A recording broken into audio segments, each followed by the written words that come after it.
what the city considered back in those days urban renewal was to just knock everything down. So at one point, the city wanted to flatten all of German Village. One of my friends said, well, you better not, it was my relation, you better not buy a place down there because they're going to tear it down just like they did the market. This area basically was half boarded up. And the ones that were occupied were in a very bad state of affair. Later in life, I was alone, and I thought I'd come to the South End and see if I could fix up a little old house. Mr. and Mrs. Fetch and Mrs. Fetch's father, Harry Royce, had bought and restored, I think, 4 properties. And they wanted to spread the word that this was a good idea and it was a good way to preserve houses that were of historical value. So when they finished one on Wall Street, they made quite an effort to get publicity. We interested Janice Jordan of the Dispatch in it. And she came down and looked at it, and she had a little piece in the, well, at that time it was in the tab section. The following week, since we'd had so many calls about it, the following week we called her and told her that we would open it if anyone wanted to see it. Well, the following Sunday, we had traffic stopped in all directions. We had no idea that there were that many people who were really interested in the South End. So Frank very rapidly whipped out a legal pad and said, put your name and address on there real quick so we can contact you. We got their names and the addresses, and we asked them if they would come to a meeting down at Schiller Park. It was January the 10th on a Sunday afternoon in Schiller Park. And so, 1960. And of course Frank Fitch presided, and he made a very convincing presentation. We chose people from the audience who seemed to have a genuine interest in the neighborhood, and we established a steering committee to start some kind of an organization to be in liaison between the neighborhood and City Hall. And from that steering committee, a German Village Society group or board of trustees were established. Various names were thrown out, and as I heard it, my dad said, well, what about Deutschestadt?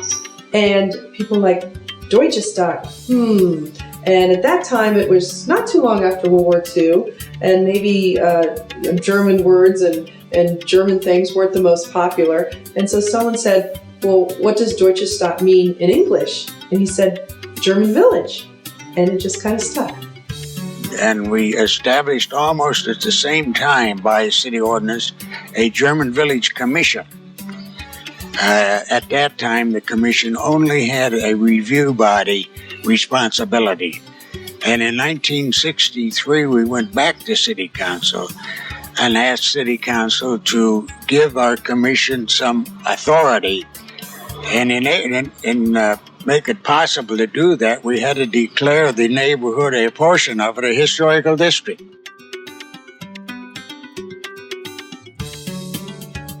Without the house and garden tours, the village wouldn't have flourished because people got an invitation to see what was really going on down here, and they couldn't believe it. We got a telephone call from Shirley Keats, I think it was, and she said, we're organizing this house and garden tour, and we'd like to know if you'd be interested in having the house on tour. As I recall, the ticket to get through all 10 houses was $1. And I remember I said, Frank, who in the world's going to pay $1 to go through these houses? He said, you might be surprised, and I was surprised. German Village was getting so well known. It was very, anytime you mentioned that you lived in the German Village, whoever you were talking to wanted to know what that was all about, and before you know it, they were down here. Between the time the society began in the winter of 60 up until the latter part of 62 especially, and early 60, why, it was very evident that the thing was going to go even a lot better than a lot of people realized. There was a lot of cooperation. When someone restored and did a house, they couldn't wait to get it on tour. They wanted to show it off. It was a lot of fun. And for me, it was profitable.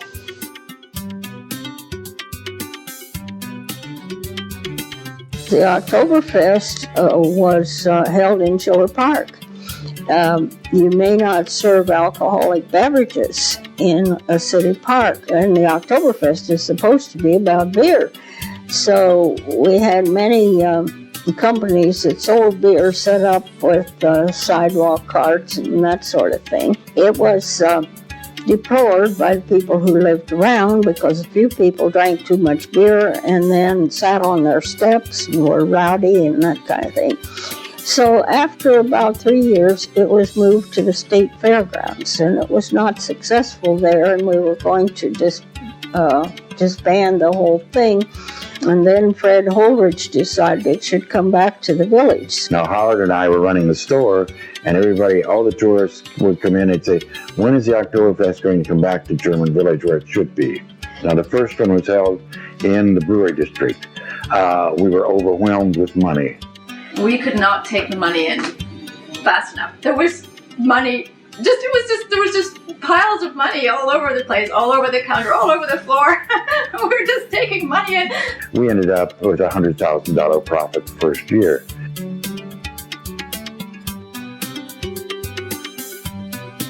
I can remember walking around in the stroll around German Village, desperately looking for other mothers with kids, and found out that there was a babysitting co-op, and of course I immediately latched onto that. Well, we would take our kids to the park to play, and there was this huge puddle at the bottom of the slide that always had water in it.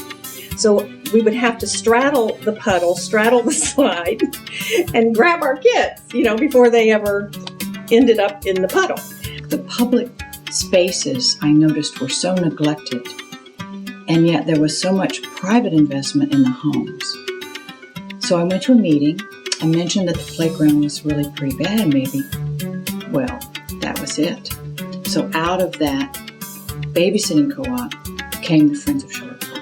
The first focus was fundraising for the playground, and that was very specific. And then it broadened out into, well, let's get a master plan for the whole park. We sold popcorn and lemonade, had a concession stand for the plays in the park. We would pre-cook the bratwurst.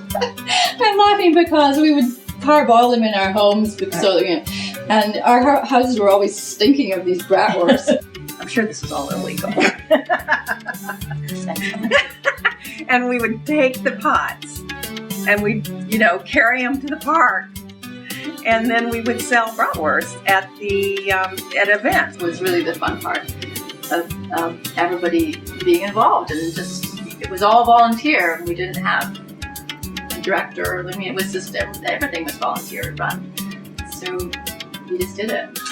I think that the thing that I like most is actually the trees.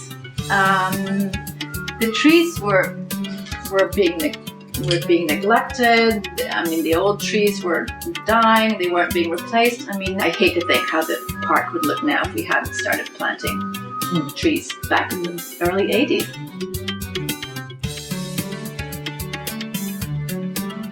The mayor's administration at that time decided that instead of fixing the brick streets, they would like to blacktop over them. We asked the city not to put any more blacktop down after we got started. And they said, okay, and that was fine. But they didn't say anything about fixing the streets. So we kept asking them to fix the streets, and they wouldn't. So what we decided to do to dramatize the situation, and we did this very strategically. Right across the street from Lindy's, there was a huge pothole, and we planted a tree in it at noon when Lindy's was busy, when we managed to have the press there and TV cameras, and so it was a great public event. And then to make matters worse for the city, Gisela said, let them eat bricks. She was the service director. Well, she regretted that statement. On a Saturday, we decided that a few of us would just get together and pick a small spot in a street and fix it ourselves. Well, then we heard that the city was going to come out that Saturday, and they had heard that we were going to do this, and they were going to come out with trucks and crews and cement mixers and the whole routine. And it was sort of Gisela saying, well, Let's see just how much these people care about their streets. I had a brick outfit I wore. It looked like brick. And we would just dig up the brick and replace them. That's when Buck Reinhardt was there, because he showed up and he was in the Navy, you know, and he was gone at that particular time, so he came in his white uniform. White uniform, snow white. And Dorothy Teeter showed up, and John Kasich showed up, and everybody had fun. They really did. And after that, the city council decided that they would pass, and it was a nominal sum. It was like $50,000 or $60,000 a year to fix brick streets, not just in German Village, but to maintain them in other parts of the city that also had brick streets.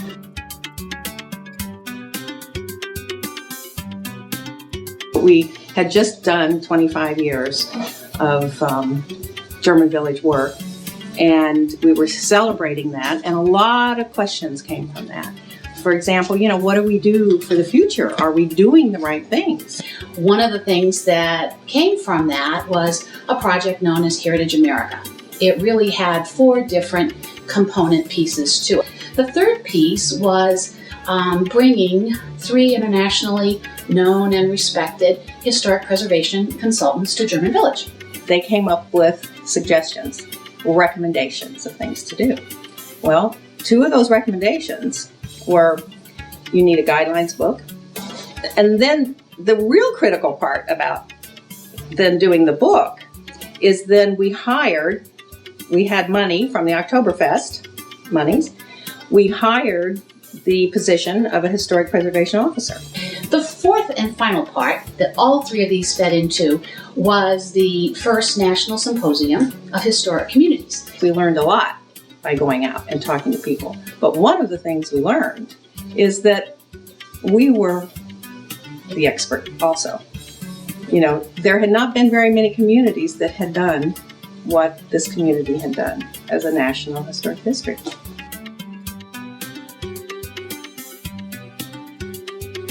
In early 2000, Catherine Moore contacted me about working on some sort of volunteer project in the village. I had lunch with her. She threw out some ideas, and one of them was to update the German Village cookbook. So I went back to Catherine and said, I have a better idea. How about we do a cookbook of entertaining recipes? Because so many people down here's lives revolve around entertaining. I had just moved here, and I met Hyla, and I knew absolutely nobody, and started working with this committee, and suddenly had 6 new friends. Yeah. What was interesting is that we didn't know each other. Right.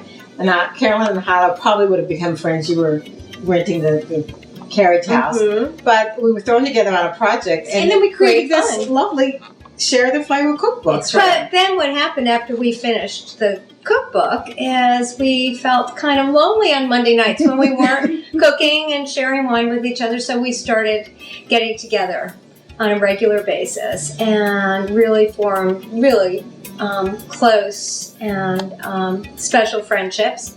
And we started traveling together, and we've been fast friends for 9 years. Yeah, travelers ever since. Well, sure.